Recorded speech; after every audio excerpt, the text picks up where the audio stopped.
Hey everybody!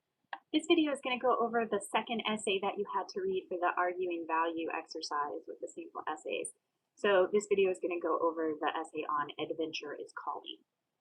All right, so the first question that you had to answer after reading this essay was what difference between adventure stories and video games does Hilliard draw the reader's attention to? Basically, the difference that he points out is that stories are meant to inspire, whereas video games are meant to amuse. That's the big difference here. The next question asked you to look at how he engages with the opposition, right? Where does he use opposition and how does he use opposition to develop his argument? So he starts, because he has this whole beginning section about how adventure stories present a crisis for the characters. And he does make a concession that video games do offer a crisis. He uses that to advance his own argument, though, by pointing out that the crisis in a video game really doesn't have any depth of meaning.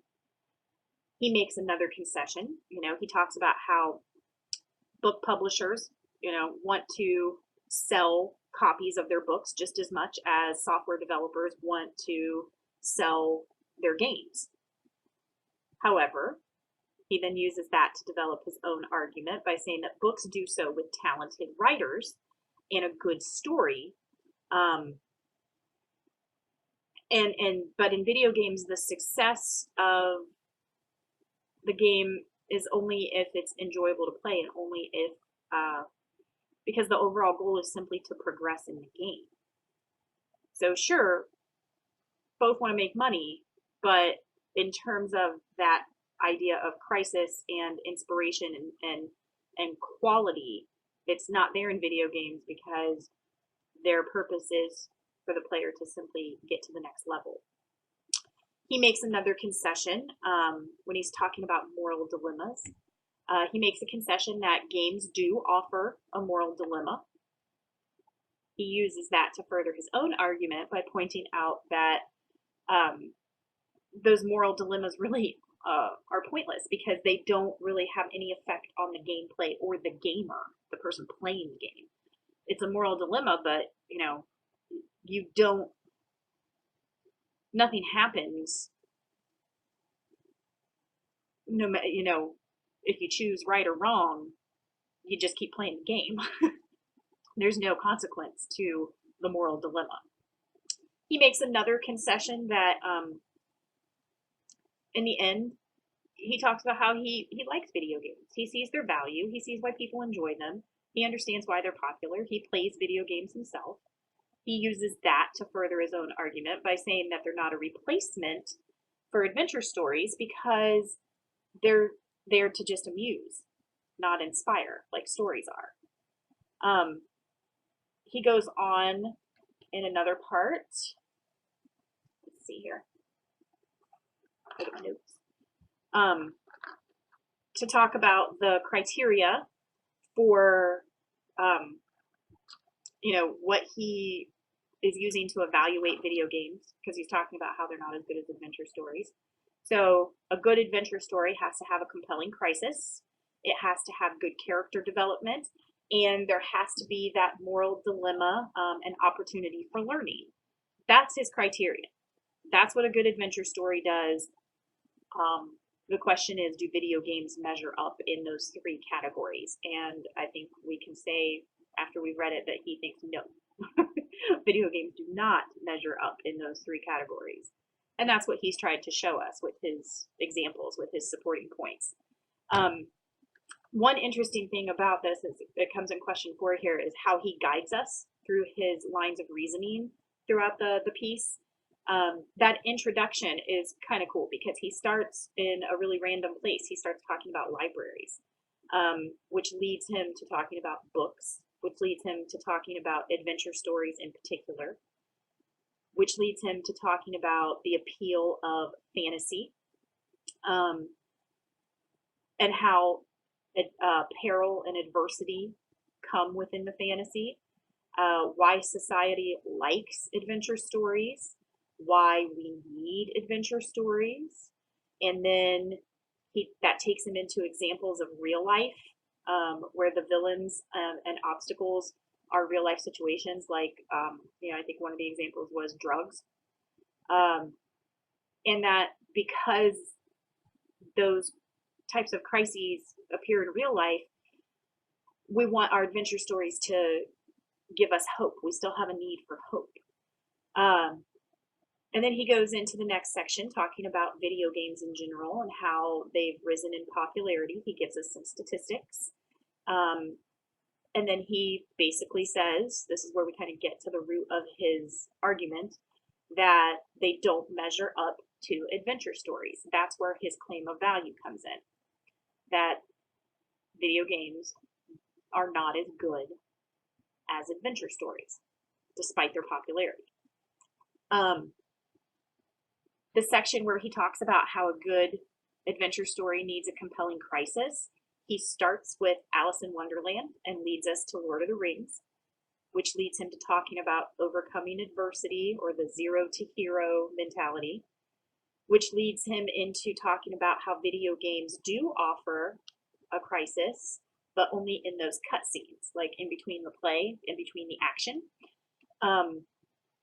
And that leads him to discussing how the game isn't really concerned with the story or the characters or the crisis. Its only concern is that the game is fun to play. So that whole section there, starting with the compelling crisis and beginning with Alice in Wonderland, he very flawlessly and smoothly leads us to accept his point that despite there being a crisis in the video game, it's not it's a means to an end, because the purpose is just for the player to enjoy it and to keep progressing in the game. He makes the concession when he makes the concession about selling the products, right? That even publishers, book publishers, want to sell their product, but then that leads him to that the writing is good, and then the game development is different than writing. He starts the next section with a concession that with the authority, talking about the moral dilemmas in video games, which then leads him to his rebuttal, that the moral dilemma just isn't really the same. It's not the same kind of moral dilemma that you find in an adventure story. And then his concession in the conclusion. So basically, if you look at each section, at each line of reasoning he presents, he often starts with a familiar idea, some sort of common ground, or he starts with a concession, pointing out where the opposition makes a good point, where video games do contain what he's looking for, right? And because he starts on that familiar ground, or he starts with a concession, we're able to connect faster, and we're able to see him as reasonable. It's a really interesting progression throughout the essay and how he starts each section. He either starts with something that we can all relate to and then moves us through his train of thought, because we're already there with him. He has started us in a place where we're connecting, we're recognizing what he's talking about, and then he just takes us along for the ride. Or he starts with a concession where he is being reasonable and pointing out where the other side makes a good point.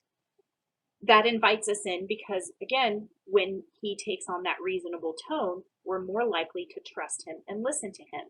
And then again, he guides us right through his rebuttal. It's really kind of genius, actually. So his lines of reasoning are very sound throughout the whole thing. And then the last question that you were asked here was what values or what value is at the root of Hilliard's argument. You could have said how we value adventure, or how we value creativity, how we value quality, or maybe how we value personal growth and wisdom, because he's saying that what a good adventure story is supposed to have is, the crisis, the character development, and the moral dilemma, and that they're supposed to inspire. And if something is inspiring to you, that kind of implies that you have gained a wisdom from it, gained a new kind of wisdom, and that, you know, there's some sort of personal growth in some way. So he's assuming that we all value that and that we want that. Okay. It's a pretty interesting essay. I love, like I said, I love his lines of reasoning throughout and how he sets up each line of reasoning, either by starting with something familiar and building common ground, or presenting the concession first so that we see him as more reasonable. I think it works. If you have any specific questions still about Adventure is Calling, feel free to ask me or talk to me about it. You can send me a message.